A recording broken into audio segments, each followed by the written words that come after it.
અમારા standing committee chairman Shri પરેશભાઈ ની સમક્ષ આખી સ્ટેન્ડિંગ કમિટી સમક્ષ જ્યારે આ ખર્ચનો મુદ્દો આવ્યો ત્યારે સૌ પ્રથમ અમારી સ્ટેન્ડિંગ કમિટીએ એને પેન્ડિંગ રાખવાનું કાર્ય કર્યું છે। આ મહત્વની વાત ક્યાંક ને ક્યાંક વિષયમાં વિસરાઈ જાય છે કે અમારી રાજકોટ મહાનગરપાલિકાની ભારતીય જનતા પાર્ટીના સંપૂર્ણ સભ્યોની બનેલી સ્ટેન્ડિંગ કમિટીએ આ ખર્ચને બહાલી આપવાની જગ્યાએ એને પેન્ડિંગ રાખ્યું છે અભ્યાસ અર્થે। આ સૌ પ્રથમ મુદ્દો છે। હવે જે કાંઈ વિષય છે કે જંગલેશ્વરનું ડિમોલિશન થયું, આપ સૌના માધ્યમથી ઘણું બધું એમાં છેલ્લા લગભગ 5-1 દિવસથી ચર્ચામાં રહ્યું છે। આ વસ્તુની ગંભીરતા રાજકોટ મહાનગરપાલિકા વતી અમે સૌ લોકોએ લીધી છે, અમારા પક્ષે પણ લીધી છે અને એકદમ પારદર્શી વહીવટ માટે અમે અત્યારે ચાલી રહ્યા છીએ। આ જ કોલને ધ્યાનમાં રાખીને મેં મેયર તરીકે કમિશનરશ્રીને સંપૂર્ણ રીતે લેખિતમાં જણાવ્યું છે કે આપ સક્ષમ અધિકારીઓની એક સમિતિ બનાવો અને આ સમિતિ અમને તલસ્પર્શી અને વિસ્તૃત રિપોર્ટ આપે। એના આધારે કોર્પોરેશન આગળની કાર્યવાહી કરશે। કોની ઉપર પગલાં લેવા, કોઈ આમાં કસૂરવાન છે તો એના ઉપર શું પગલાં લેવા, ખરેખર નેચરલ કોર્સમાં બધું થયું છે, આ દરેક પ્રશ્ન જે અત્યારે ચાલી રહ્યા છે એના સંપૂર્ણ જવાબને ધ્યાનમાં લઈને કમિશનરશ્રીને તાત્કાલિક એક સક્ષમ અધિકારીઓની તપાસ સમિતિ બનાવવાનું જણાવેલ છે। હવે આપના કઈ પ્રશ્ન હોય તો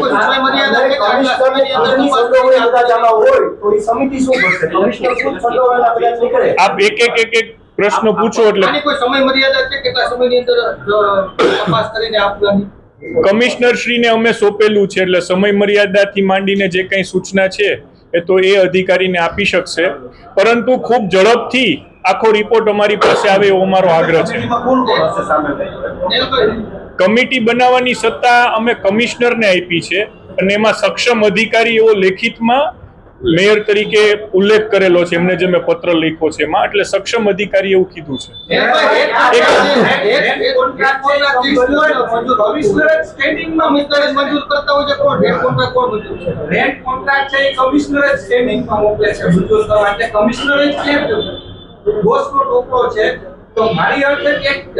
પોલીસને કે ક્રાઇમ બ્રાન્ચને તપાસ ન સોંપી દે, કારણ કે ઘરના તપાસ કરનાર ઘરના વિદ્યાર્થી ઘરની હશે, જે નિમણૂક થશે એ ઘરના જશે, અમદાવાદી વાળા બધા ઘરના સોંપવા, કારણ કે રેન્ટ કોન્ટ્રાક્ટ નક્કી કરનાર કમિશનરે દરખાસ્ત મોકલે છે। આપ સમજ્યા નહીં?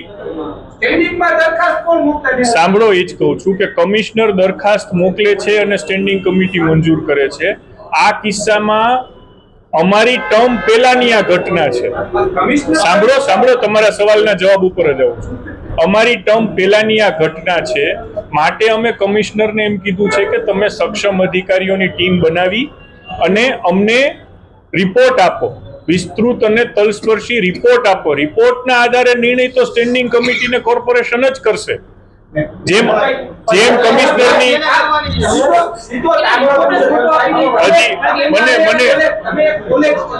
મને વાત પૂર્ણ કરવા દો, પછી આપનો સવાલ આવશે।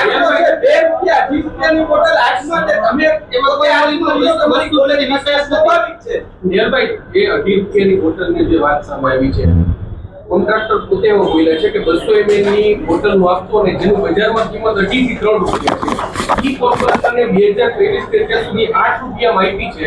રૂપિયા ચૂકવાઈ ગયા હશે તો શું કાર્યવાહી કરવામાં આવશે? બીજી વાત, તમે કીધું કે અમારી ટર્મ પહેલાનો મુદ્દો છે, પણ પહેલા ભાજપના મેયર અહીં બેસતા હતા, સ્ટેન્ડિંગ કમિટી બેસતા હતા, રૂપિયા ચૂકવ્યા ગયા છે તેમાં શું કાર્યવાહી તમે કરશો? એ જ હું આપને કહી રહ્યો છું, પણ આપે વચ્ચેથી પ્રશ્ન કરી દીધો। સૌ પ્રથમ કમિશનર જે તપાસ અધિકારીઓને તપાસ સોંપશે એ તપાસ કરીને અહીંયા સ્ટેન્ડિંગ ચેરમેનને રિપોર્ટ મોકલાવશે।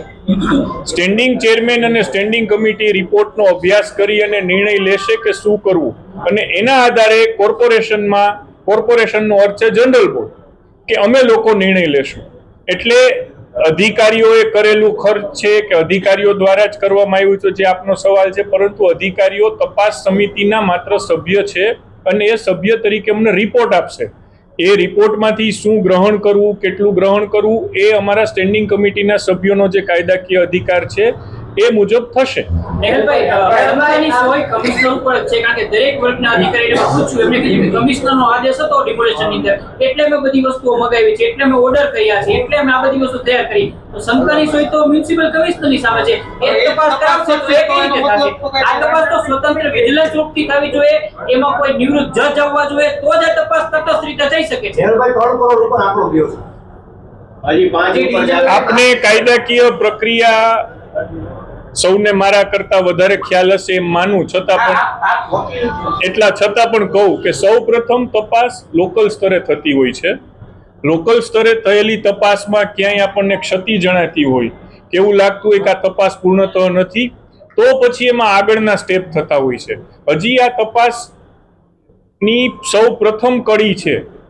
એ તપાસ સમિતિનો જે રિપોર્ટ આવે એના આધારે આપણે આગળનું નક્કી કરવાનું હોય છે કે આ તપાસનું શું કરવું. ને એ સ્ટેન્ડિંગ કમિટી સમક્ષ જ્યારે આવશે ત્યારે સ્ટેન્ડિંગ કમિટીના સભ્યો અને ચેરમેનશ્રી એના ઉપર વિચાર કરીને નિર્ણય લેશે. સામે આવી ગયું છે, એમાં શું કરશો? 5 દિવસની અંદર મીડિયા પુરાવા આપ્યા છે, વિડીયોગ્રાફરને 2000 ગૂગલ પે કરાયેલા છે, એક વ્યક્તિને 300 સ્ટાફ બતાડ્યો છે, હોય ન હોય તપાસનો વિષય છે. કુલ 24 લાખની રકમ દેવાના છે, 7 થી 8 લાખ રૂપિયા બાકીના ખવાઈ ગયા છે. આ ચોખ્ખો ભ્રષ્ટાચાર છે.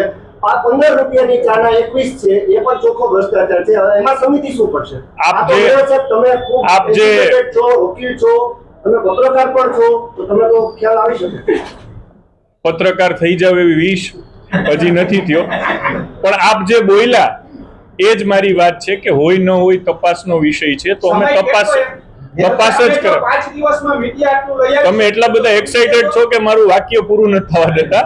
અમે નિરાતે બધા જ સવાલના જવાબ આપવાના છીએ. સાંભળો અને પછી તમને જે કંઈ લાગે એ પૂછો. જેના માટે જ અમે શહેર અધ્યક્ષ પણ બેઠા છે, સ્ટેન્ડિંગ કમિટીના ચેરમેન પણ બેઠા છે, મેયર તરીકે હું બેઠો છું, એટલે હું જવાબ આપી રહ્યો છું. સરકારે કંઈક આમ આખી દરખાસ્ત મંગાવી રાજ્ય સરકાર એ રીતે નથી ડિમોલિશનમાં 1 રૂપિયા વપરાશ માટે ડિમોલિશન 7 દિવસમાં ટોટલ ખર્ચ છે અને વિગત મંગાવી છે. હજી સુધી મારા ધ્યાનમાં નથી કોઈ વાત આવી. આ રેટ કોન્ટ્રાક્ટ મૂળ છે, ગોવાનું મૂળ રેટ કોન્ટ્રાક્ટ જે ભાવ આવતું હોય કે ઉપલા વાળા સુધી રેટ કોન્ટ્રાક્ટમાં લેવાતું હોય,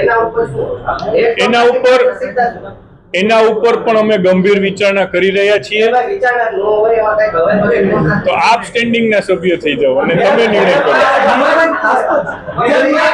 તપાસ રિપોર્ટ કેટલા દિવસમાં ખરા? કારણ કે મીડિયા 5 દિવસમાં રિપોર્ટ લઈ આવી શકતો હોય.